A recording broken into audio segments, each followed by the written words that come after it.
এখন আমি কোথায় আছি? বাংলাদেশ। বাংলাদেশে আছি। শিওর? এখন কোথায় আছি? এখন ইন্ডিয়াতে। কয় সেকেন্ড লাগছে আমার বাংলাদেশ থেকে ইন্ডিয়া যাইতে? 1 সেকেন্ড। 1 সেকেন্ডে? জি। দর্শক দেখুন, 1 সেকেন্ডে আমি কিন্তু বাংলাদেশ থেকে ইন্ডিয়া চলে আসছি। এটা সম্ভব? আমার কাছে নেই কোনো পাসপোর্ট, নেই কোনো ভিসা। আসসালামু আলাইকুম দর্শক, আমি কিন্তু এখন আছি ইন্ডিয়ার বর্ডারে একেবারে শেষ প্রান্তে। এখন আছি আমি বাংলাদেশের একেবারে শেষ প্রান্তে, এখন আছি ইন্ডিয়াতে। তো এই যে আমার পেছনে আমি কিছু ভাই ব্রাদার দেখছি, তো তারা এখন কিন্তু ইন্ডিয়া থেকে এদিকে আসে। আমি তাদের জিজ্ঞেস করবো এবং কথা বলবো যে তারা মূলত কি ইন্ডিয়ান না বাংলাদেশি। ভাই আসসালামু আলাইকুম। ওয়ালাইকুম আসসালাম। ভালো আছেন? জি ভালো আছি। ভাই আপনি ভালো আছেন? আপনারা কি বাংলাদেশি না কি ভারতীয়? আমরা বাংলাদেশি।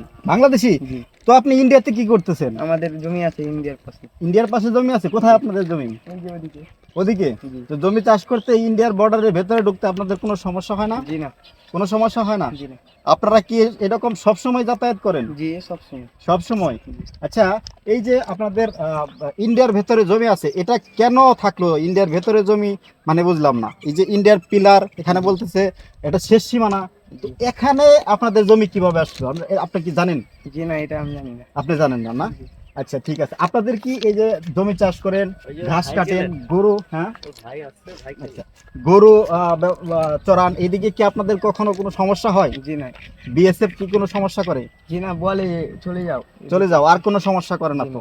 এই যে মাঝে মাঝে বর্ডারে বিভিন্ন ধরনের আপনার দেখা যায় যে হতাহতের ঘটনা ঘটে, এই ধরনের তো কোনো ঘটনা হয় না? না। তো দর্শক, এই যে আমি ভাইদের সাথে কথা বললাম, তাদের তাদের আপনাদের বাসা কোথায়? আমাদের বাসায় এখানে। বাসা এখানে? এখানের এলাকার নাম কি? এটা এলাকার নাম শিবরামপুর। শিবরামপুর, চাঁপাইনবাবগঞ্জ জেলা, তাই না? জি। জি ভাই আসেন, একটু ধন্যবাদ। এখন আমি ভাই কোথায় আছি? এখন আপনি ইন্ডিয়াতে। এখন আমি কোথায় আছি? আমি বাংলাদেশি। বাংলাদেশে আছি? জি। এটা ধরেন একটু। এখন আমি কোথায় আছি? এখন ইন্ডিয়াতে আপনি আছেন। এখন ইন্ডিয়াতে নাকি? জি। না বাংলাদেশি। বাংলাদেশে আছি। শিওর? জি। এখন কোথায় আছি? এখন ইন্ডিয়াতে। কয় সেকেন্ড লাগছে আমার বাংলাদেশ থেকে ইন্ডিয়া যাইতে? 1 সেকেন্ড। 1 সেকেন্ডে? জি। দর্শক দেখুন, 1 সেকেন্ডে আমি কিন্তু বাংলাদেশ থেকে ইন্ডিয়া চলে আসছি। এটা সম্ভব? আমার কাছে নেই কোনো পাসপোর্ট, নেই কোনো ভিসা। এমন একটা জায়গার মধ্যে আছি যে জায়গাটাকে বলা হয় বর্ডার গ্রাম। এটা হচ্ছে চাঁপাইনবাবগঞ্জের নাম কি ভাই? উপজেলা। হ্যাঁ, জি চাঁপাইনবাবগঞ্জ। না, উপজেলা। উপজেলা উপজেলা। থানা থানা গোমস্তাপুর। গোমস্তাপুর। জি। আচ্ছা, চাঁপাইনবাবগঞ্জের গোমস্তাপুর উপজেলার এটা হচ্ছে শিবরামপুর বর্ডার গ্রাম, তাই না? জি। এই বর্ডার গ্রামে আপনি আসলে অচিরেই খুব সহজে 1 সেকেন্ডের মধ্যে এই যে বাংলাদেশ থেকে ইন্ডিয়া চলে যেতে পারবেন। বা এখন আমি কোথায় আছি? এবং ইন্ডিয়া বাংলাদেশের দুটি। আমার দুই পা দুই জায়গায়। জি। আমার ডান পা দেখেন বাংলাদেশে, আর বাম পা হচ্ছে ইন্ডিয়া। ইন্ডিয়াতে। এমন একটা জায়গার মধ্যে আমরা আছি এবং আশেপাশে আরো কিছু লোকজন আছে, স্থানীয় লোকজন আছে, তাদের সাথে আমরা কথা বলবো।